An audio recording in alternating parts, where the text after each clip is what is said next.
A lot of fancy words on this package. Zero play, 360 rotation, match fit, micro jig, 360 sled kit. Is it worth my $25? Is it going to be worth your $25? Let's put it together and find out. Okay, so the instructions, or at least the description on Amazon, would lead you to believe you need a couple tools, an hour of your time, one piece of 3/4 plywood, and you should be good to go. But in reality, you need kind of a lot of stuff to do this well or quick or easy. Drill and driver, obviously.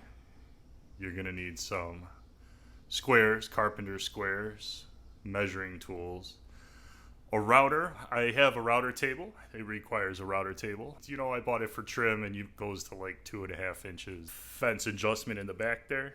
And yeah, we'll see how that plays out. There's one part making the fence that I'll be able to use that for sure. But for the rest of it, I don't know. So in addition to all the big stuff, you're going to need a few small pieces. A 1/2 inch dovetail, which is the whole point of this project, right? Forstner bit, 1/2 inch. This Harbor Freight guy is brand new, so should be good for about 4 or 5 cuts. You need a 1/4 inch straight bit and a 1/4 inch regular drill bit. So we're gonna cut up our 3/4 inch plywood. That's gonna leave us with 2 pieces. The main sled body, which is 16 by 20, and then a 6 by 20 piece that we're gonna end up chopping in half to make a sled fence.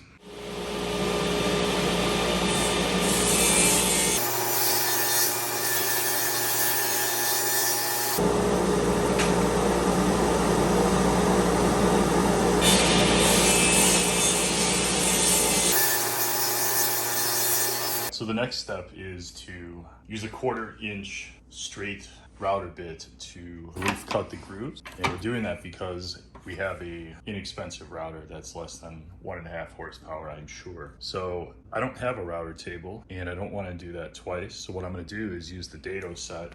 We're going to set our height to 11 seconds. So we're going to run it through every edge, 4 inches, 4s, 8, and then 1/8 through the middle of this.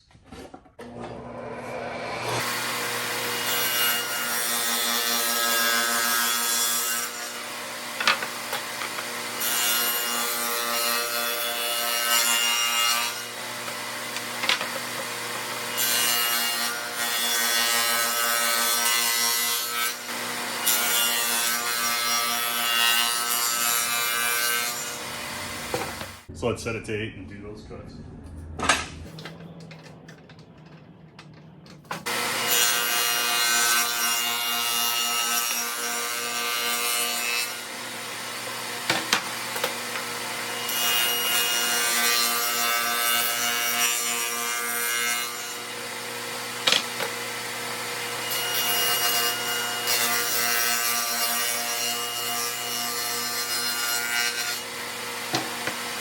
There's a good, now all we have to do is get the router and a straight edge. A straight edge to clamp to this, we can run the router and we'll cut out our dovetails. So 1 3/4 puts us right in the middle of that groove there. So we should be able to run straight through the center of that. 1 3/4, 1 3/4.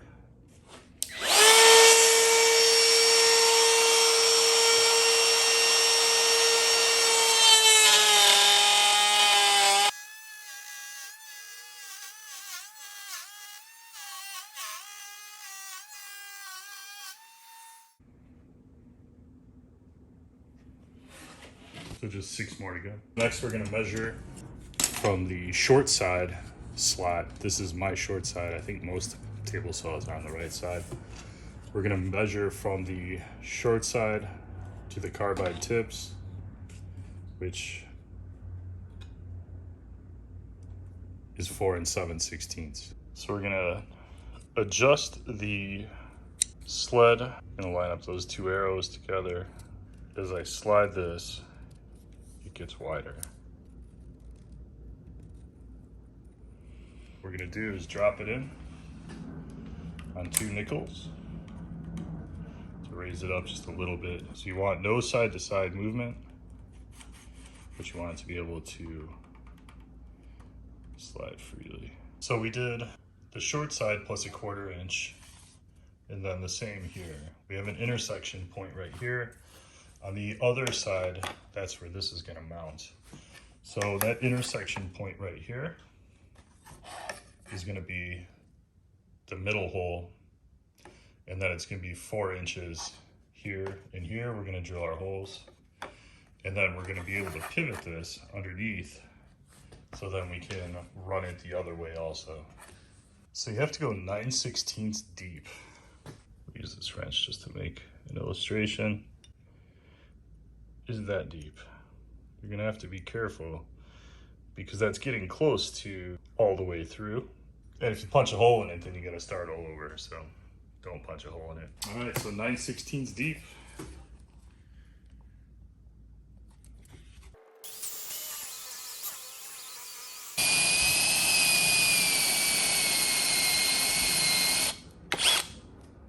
And then we'll drill some 1/4 inch holes right through the middle of those.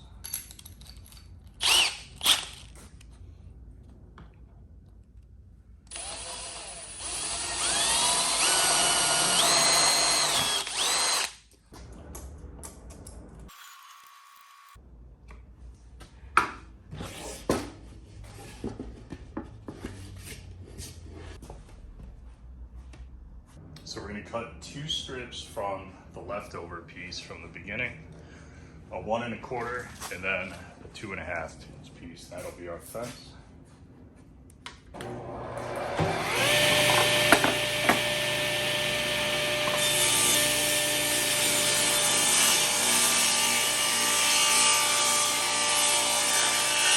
This is the small piece of our fence. We're going to mark 3/4 inch from one edge all the way down the length. So we're going to drill 5/16 holes here and here on both sides, and then we're going to route between those to make a slot.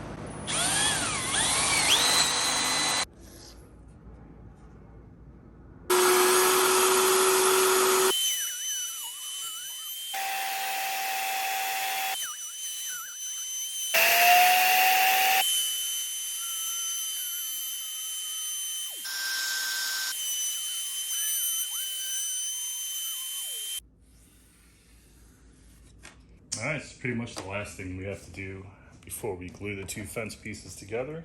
I marked 3/8 on the end of that board so we can adjust the router table. The same 1/2 inch dovetail bit in there.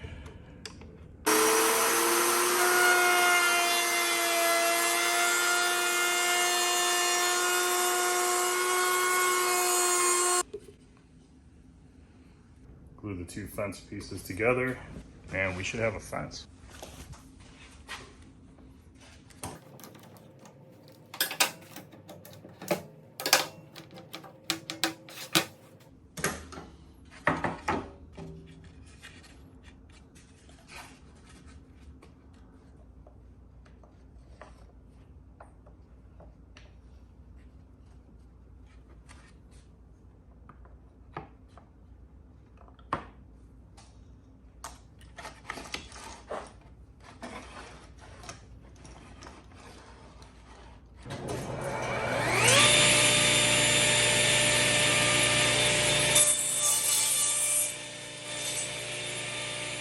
So the question I posed is, should you pay $25 for this? And the answer is yes and no.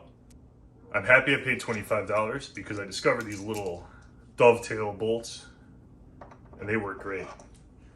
And the fence is super stable. It's super tight. It's easy to adjust. It's easy to move. You can pick any angle. I like these. These are cool. They're gonna end up in another project, at least another project, I'm sure. But what you really paid $25 for, instead of 10 for 4 of these, you paid 25 and you got this, and I don't like this design. It's too short. We could have made it 16 inches and you still would have been able to pivot it and it would have been, you know, to there. And that would have made it a lot more stable and a lot more useful. Unless they make this longer, I don't recommend buying this kit. When I first assembled this, I put the guide bar back in this corner thinking I would use it in this orientation. Their design for the fence is 20 inches instead of 16, so I ended up putting the fence on this way, and I put the guide bar on this way, and I'm using it like this, which is fine because this is one of the two orientations that the design allows for. But if you use it like this, by the time you get your cut past the blade here, you're almost completely off the table saw with the guide bar, and then it makes it really hard to pull back, and it binds and it gets stuck, and you gotta grab it kind of with two hands, which is right by the blade, which is not the best place to be. I don't like this design. I will probably, if I continue to use this, I'll probably take it and just drill the holes on this side, move the guide bar back, and use it that way. Or I'll start using it like this and just have the fence over here. Micro jig table saw sled kit. I expected to love it. It was highly rated on Amazon when I bought it, but it's not always the way it turns out. If you like this video and you want me to make more videos, do us both a favor and subscribe.